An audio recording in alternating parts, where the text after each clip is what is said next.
The SOCOM pistol is just the handgun for the game. The most basic weapon, the one you're going to use the most. So it's important to get good with it. Most targets die in 3 shots. That's pretty resilient. Mm. Don't most targets die in 2 punches and a kick as well? They get knocked out. This one is permanent death. So for every weapon in the game, we've got a series of 5 target missions and 5 versus enemy missions, in addition to how many of each targets and enemies can you kill in 1 minute. Now in the game, we won't just have static enemies, we'll also have to face things that are moving very slowly, so we also have the diamonds. Do things ever try to run away from you when you have a gun out, or no? No, the only thing we ever have to shoot are guards and another thing. Sometimes bosses will run away from you, but most of the time, if you're in alert mode, you don't want to be sticking around and fighting it out most of the time. Now, very rarely in the game, you're going to have enemies that you would want to take out, but you can't actually get close enough to take them out.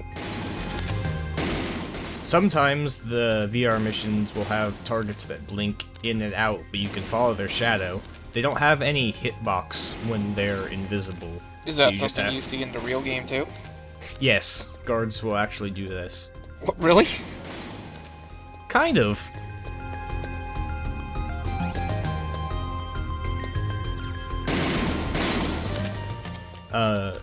Metal Gear Solid is a really old game by now, and the control scheme is really outdated, so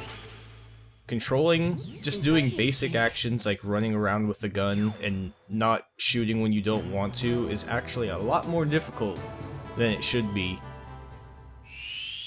So please, be impressed by this mediocre display of skill. I saw an extra use of a bullet there. That was actually a huge mistake, because in weapon mode, all the leftover ammunition you have for your weapon is subtracted from your time at the end. Oh. If you're going first place, it's actually very important not to use more bullets than you're absolutely necessary.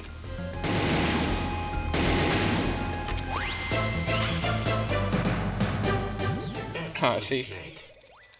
The general strategy for the SOCOM time trials is get into a position where you can shoot as many targets at cardinal directions as possible, because that's the easiest way to aim, is going directly north, south, east, or west. You can also trick Snake into aiming in a direction by running up against a wall while you have your gun drawn. If you have your gun drawn, he can't... If you run up against a wall normally, he'll turn around and show a different camera angle, but if you're running with your weapon, he won't do that. He'll just run into it and thus face directly in that direction. No, he'll be fixed into whatever direction you're running against a wall. He also holds his gun not strictly in his center. You can see, because he's right-handed, it's off to the right of his body. You have to compensate for that.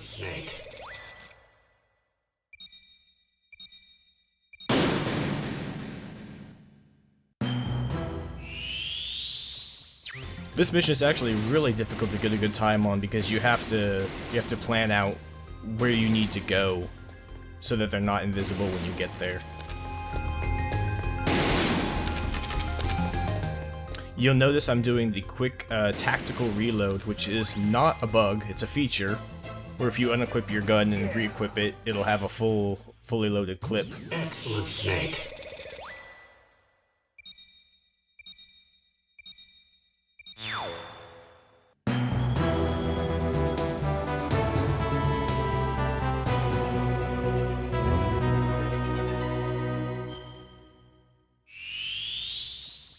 So advanced mode is just weapon mode, but you're versus enemies instead of targets.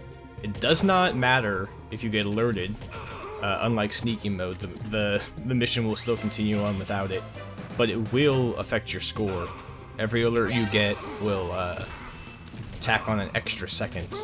Does the SOCOM make any sound? No, for the SOCOM advanced mode, they give you a silenced version of the SOCOM. But sometimes it's actually faster to get an alert, because then the enemies will swarm towards you. For practice mode, you're given an absurd amount of ammunition. A lot of the strategy for advanced mode stems from how can I kill these guards in a quick way without getting caught or getting killed, because you have a tiny health bar. I'm guessing during the SOCOM thing, you're fixing to the SOCOM you can't use your melee. You can use melee on the codec, but then you're not going to get first place, and you might run out of time entirely. Because, like I said, there's no reward at all for getting first place in any of the VR missions, just for completing them. The important thing about the SOCOM pistol is that the bullets actually travel further than you can see on screen.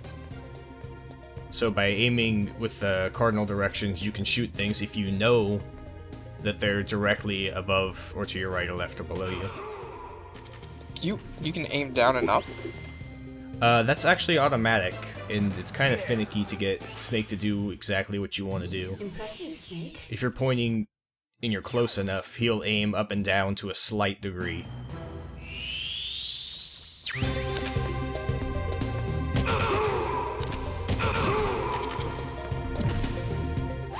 So for the timed advanced mode, you want to fire 3 shots into the chest of every enemy in record time. And then run to the goal because the goal won't appear until the enemy And- actually disappears. Yeah, so...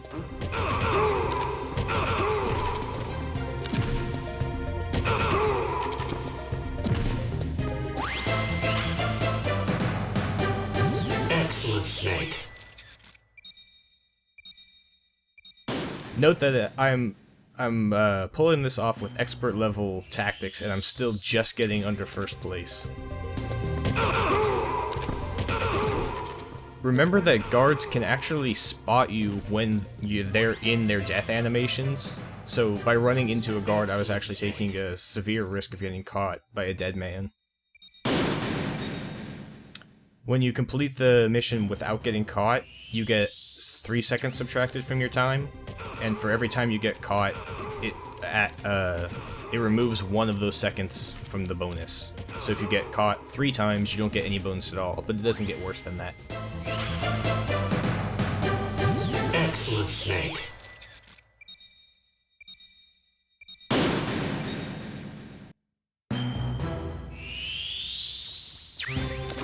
This entire arena is filled with the loud metallic floors, which actually helps me by drawing guards to my position.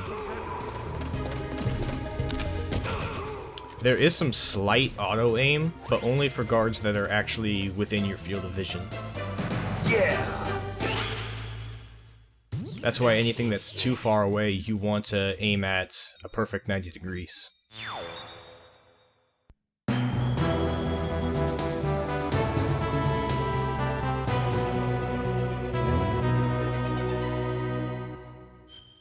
Each weapon in the game also has the 1-minute battles for targets.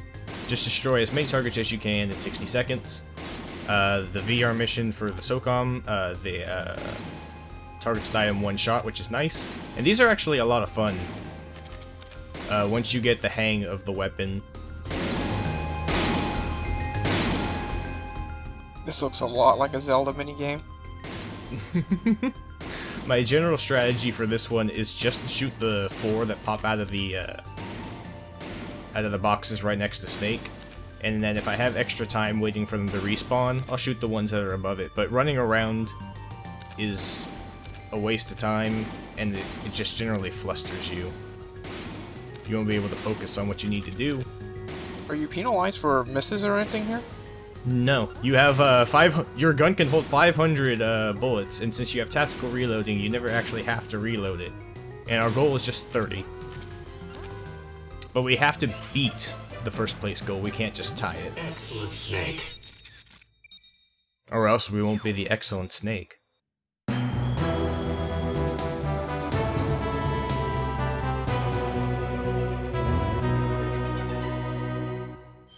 Finally, we have the 1-minute battle versus enemies, which is, it's still fun, but it's a lot harder to do than the verse targets, at least for the SOCOM pistol.